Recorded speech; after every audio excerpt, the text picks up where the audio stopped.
ole RC thian hlun hi an cross daihlim hnuaiah chuan min chawlhtir la tih hla hi rawn thlanga hela siam tu te reverend liang khai le suak ro puya te an nia chi thumin han saila an thawme masabera chuan vuak li ania vuak li dik tak simple tak hian an sapot ngaila cross daihlim hnuaiah chuan min chawlhtir la chuta chandam tu thi sen na chuak ta nun na tui chuta alwang mi sual fai na ania cross daihlim hnuaiah chuan min chawlhtir la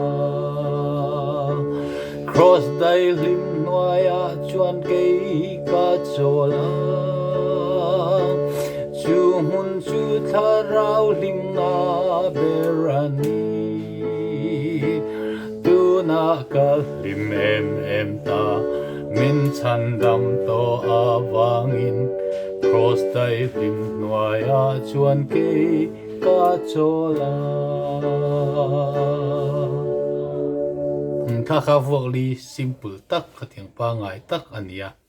khatiang lo khan one true ang po hian bitila apoi lo ome biak ina hanzai na te po cross daihlim hnuaiah chuan min chawlhtir la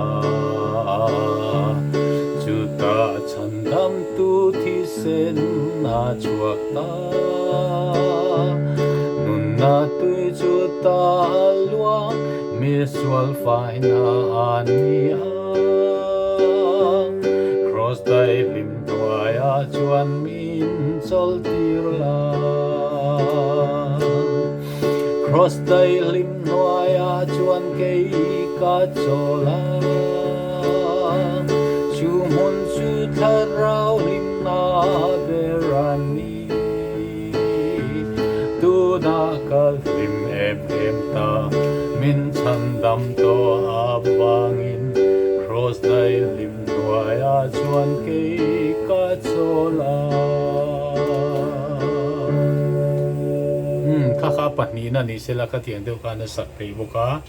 ka tiang lo khan a base nen kan tiang bo khan la sak thei le ta ni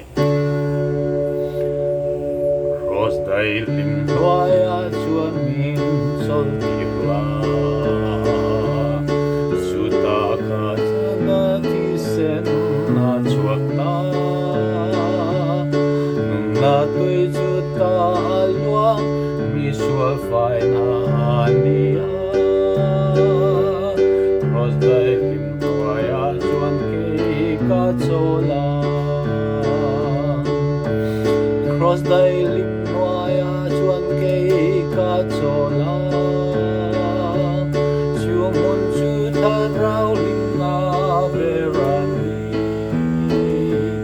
tu na ka lim em ta min chandam to awangin cross daihlim hnuaiah chuan kei ka chola